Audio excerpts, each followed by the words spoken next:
Hello, everyone, and welcome to our monthly safety overview. My name is Isabel Martinez. I am the Director of Client Services here at Seeking Solace Counseling Center. I'm so glad to see all of you again. And we're going to just jump right in. And so what we're going to talk about today is last month we talked about our active shooter training, and so this month we're talking about terrorist attack and terroristic threats. So we will be going over some of those things. But for today, we're going to talk about our goals overview as far as our safety goals, right? So y'all know we have safety goals here at our agency. And then we also are going to talk about our safety committee, the phone tree process, agency response. How are we going to respond to this type of crisis or situation? And then how are we going to support each other and our clients? And then at the end, there's going to be space for question and answers. I know that we have some new staff on hand, so hopefully this will be useful information for them if they haven't heard it before.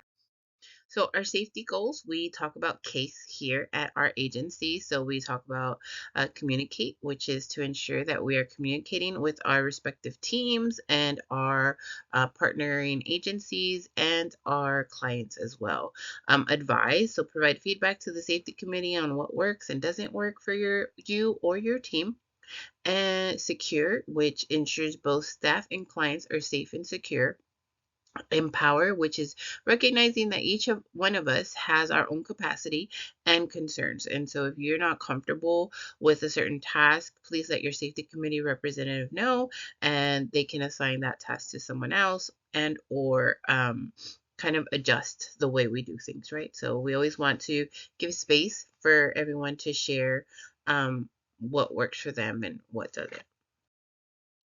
So as as we know, our safety committee is made up of one person from each of our departments. So we have one person from HR, finance, client services, the leadership team, our IT team, and our operations. And we need you all to join our team, our safety committee. We are looking for someone to represent the client services team. I am client services, right? But I am on the team as part of the leadership member from the committee. And so we need someone from client services to join, someone from finance team, and someone from our operations team.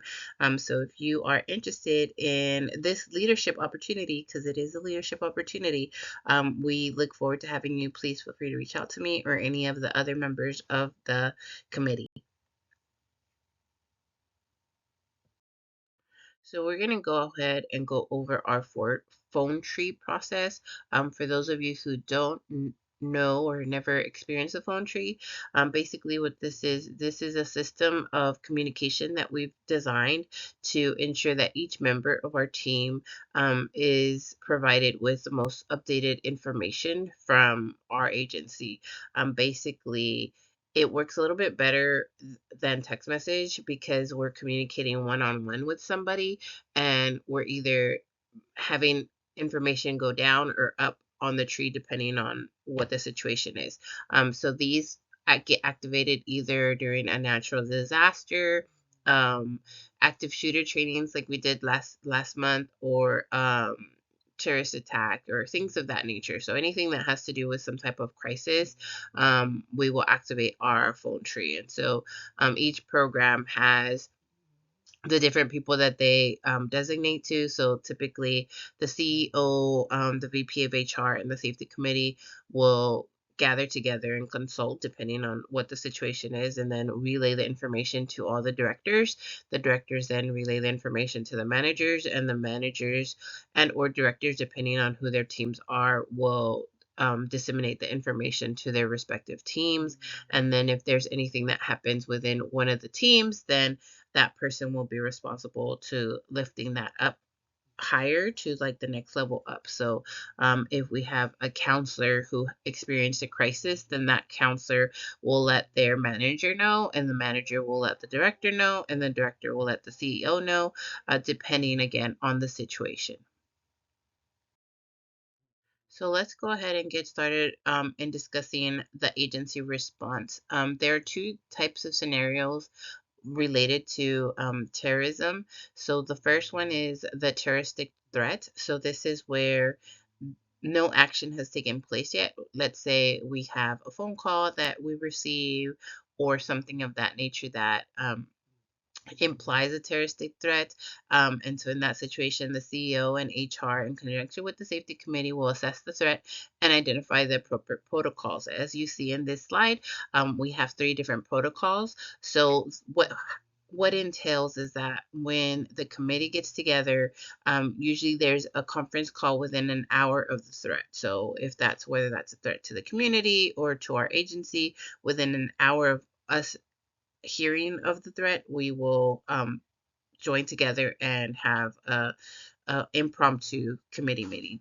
And then we will decide whether or not we start the phone tree and then relay instructions. So we identify what instructions are needed in order to give that out during the phone tree. So the first protocol is during business hours. So if there's a terroristic threat that takes place during the business hours, protocol one is the agency lockdown. The agency will lock down and go through our regular lockdown procedures. We will close the doors. We will ensure everyone is in safe spaces, and then we contact law enforcement partners to let them know that we have received a terroristic threat and or are awaiting instructions from them regarding a terroristic threat. And then we give the agency the clear message, right? Once we recognize that the threat is past, we will give an all clear message that takes the building off of lockdown. And then the most important part of this process is to ensure that any clients that are in the building, right, they don't know whether this is a drill, they don't know if this is serious, they don't know that it's a terroristic threat. They just know that we are locking down, and that's a pretty scary thing, right? So we want to ensure that our clients are looked after, that we check in with them, that we assure them that everything is okay, and that this was something that needed to happen because whether it was a drill or because there was a real scare, and just kind of centering on the safety part of it. The second protocol is if this threat happens outside of business hours.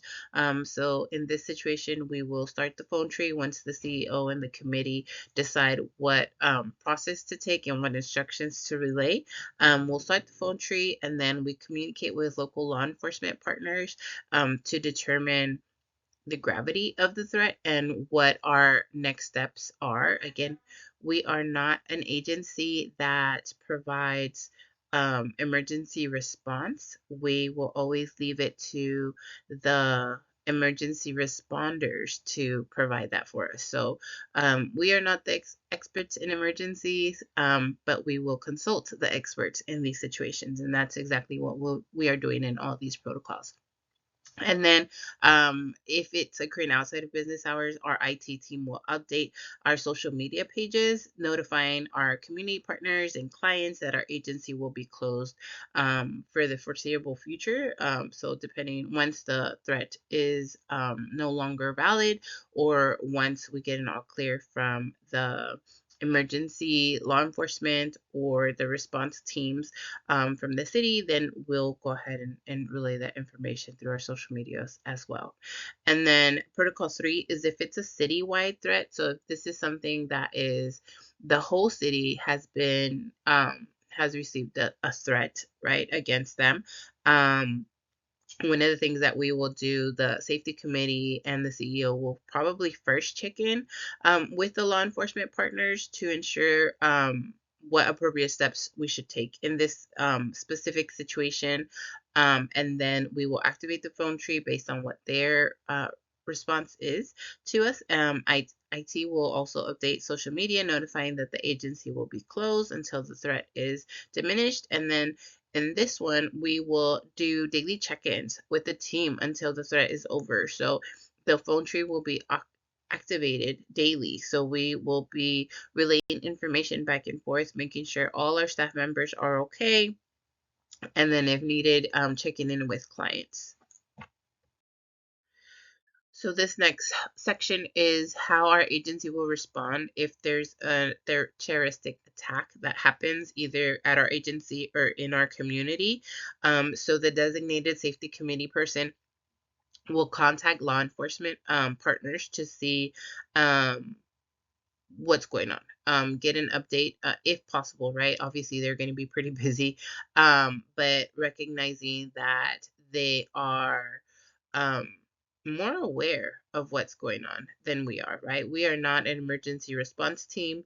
They are the emergency responding team, and so we want to just get our cue on what to do from them.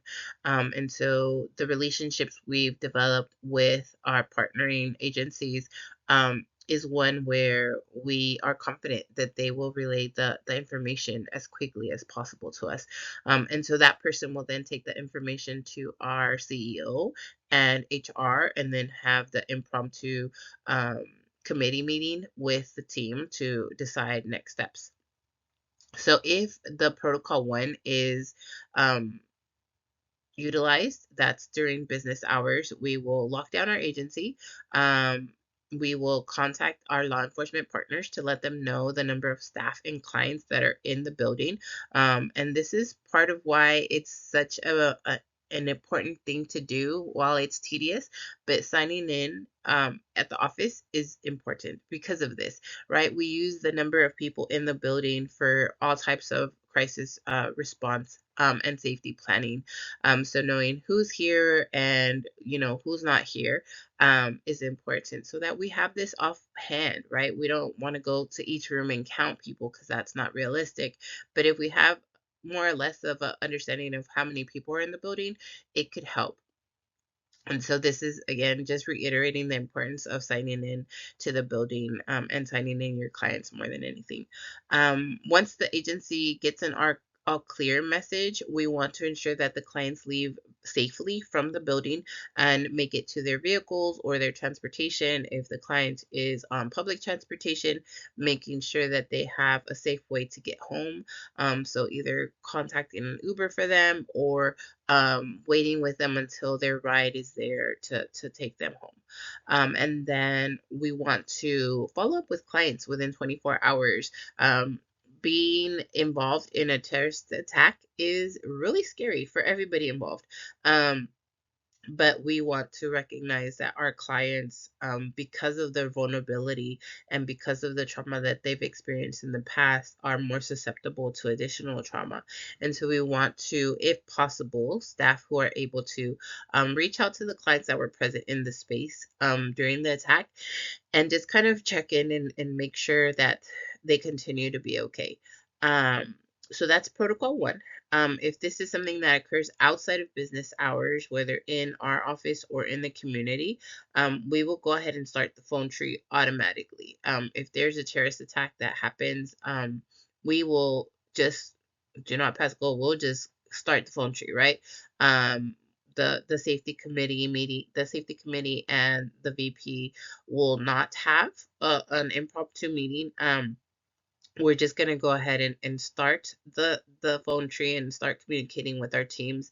And then we will also communicate with local law enforcement partners to determine the impact on the agency and or city.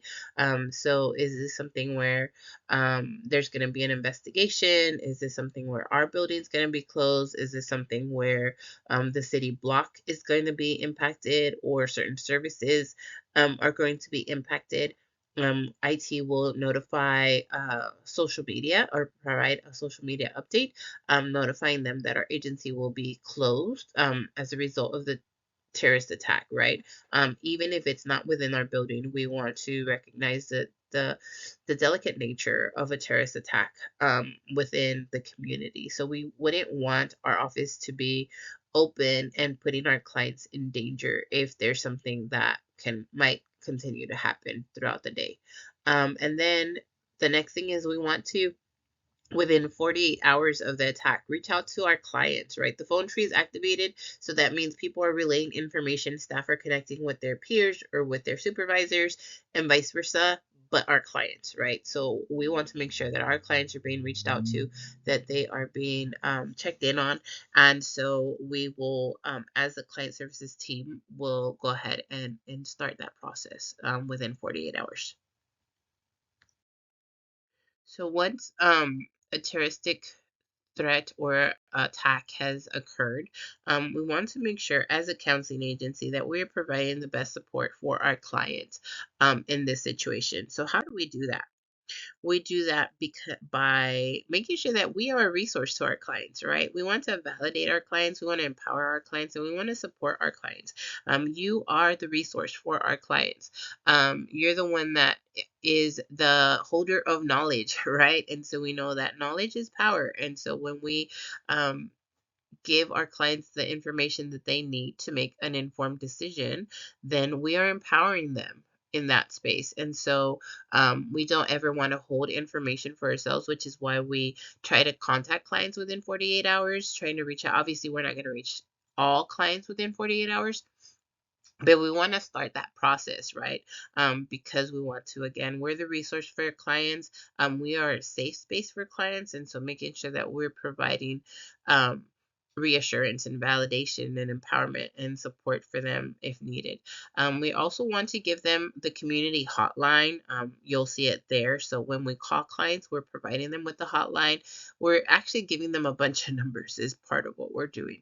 We're also giving them the crisis hotline in the event that they are in crisis outside of our business hours, or if there's an additional crisis that's going on that as a result of the terrorist attack, they can contact the crisis hotline. And then we have the police hotline, so if they have any information regarding our or the situation or the incident, right? The hope is that they have no involvement and that they are not aware of any information that could be beneficial to the investigation of the police. But in the event that they are, we want to, or they do have that information, we want to provide them with that number to call. Follow-up care for clients looks like this. So our agency, again, we are a client services agency, we are a counseling agency. So we will provide clients with additional counseling sessions. So any clients who have active or open counseling sessions with us will have an extra 3 sessions. So we typically give out 20 sessions to clients free of charge. And so we will add 3 more if there's a terrorist attack or an incident that takes place. That impacts our community. And these will not count towards their total sessions. We will also provide group sessions. So we're going to do 3 weekend group sessions. Will be open to clients to process as a community. This will only be open to our clients, not to the public. While we want to ensure support for all our community, because the size of our agency, we are not able to open it to the public. But if there's someone from the community that you think will benefit, then please feel free to sign them up for our agency so that they can participate in these um, processing sessions. We're also going to have 2 evening group sessions so that they can process as a community, right? Our clients have shared experiences in this. If they're experiencing a terrorist attack as a city, then they have that shared experience. And so they can benefit from the support of each other. So we will offer that up in the event that there is a terrorist attack within our city. So how are we going to support each other, right? We are here for each other. We're not only here for our clients, but we are here to support each other. So these are some of the things. So the office is going to be closed, or actually will be only open for half the day each Friday for 4 Fridays after the incident. So that means you'll be working, depending on your schedule, right? You'll be working 8 to 12 or 9 to 1 on those days for the first 4 Fridays, or the Fridays after the terrorist attack. And we do that because we know that as an agency, we tend to overwork, right? We tend to keep going, right? Because someone somewhere is going to need our support. That is without a doubt. But we need to ensure that our mental health and our well-being is at the forefront, because how we say we can't serve from an empty cup, right? So we want to make space so that you can center on your own mental health and your own well-being. And so as part of that, we also will host one processing session a week for 3 weeks for all staff to participate if they are wanting to. This is not mandatory. This is optional for staff. We will hold one a week. So if you want to go to all three, or if you want to only go to one, it is your decision to do. Or if you don't want to go to any of them, that's okay too. You always have the option to for your EAP, so that you can process individually with the therapist. EAP is a good program. If you have not taken advantage of it, I please recommend that you do. It is super beneficial. And as you all know, each staff member is allotted 12 therapy sessions as part of your insurance packet. So hopefully you are taking advantage of that. So please consider participating in therapy if you need that. And then a month after the incident, the safety committee will host a feedback session to see if there are any adjustments to the plan, or if there were any hiccups or things that maybe need to be adjusted. We recognize that we are not always going to be thorough in everything, and our job is to ensure that we are, right, is to try to be thorough, and the best way to do that is by receiving feedback. And so the committee will be open to receiving feedback from the agency, from you all, whether that's anonymous or if you want to put your name on it, that's fine. So however you would like to give that feedback, we will be open to it. And so that brings us to the end of our session, or our training, or safety meeting, planning meeting, thing, whatever this is, um, monthly safety planning session. So again, if you have questions, now is the time to ask. If not, you can reach out to me at my email, or reach out to your manager, and they will pass the information to me, or the question to me, and I will try to respond. And if you know who your representative is from your team, in the safety committee, then reach out to them. They have answers, right? They know what they're doing. So feel free. If you don't want to talk to me, you can talk to them. They are there for support. And we're here to ensure all of our safety, and making sure that we support each other and support our clients. If there are no questions, then thank you so much, and y'all have a fabulous rest of the day.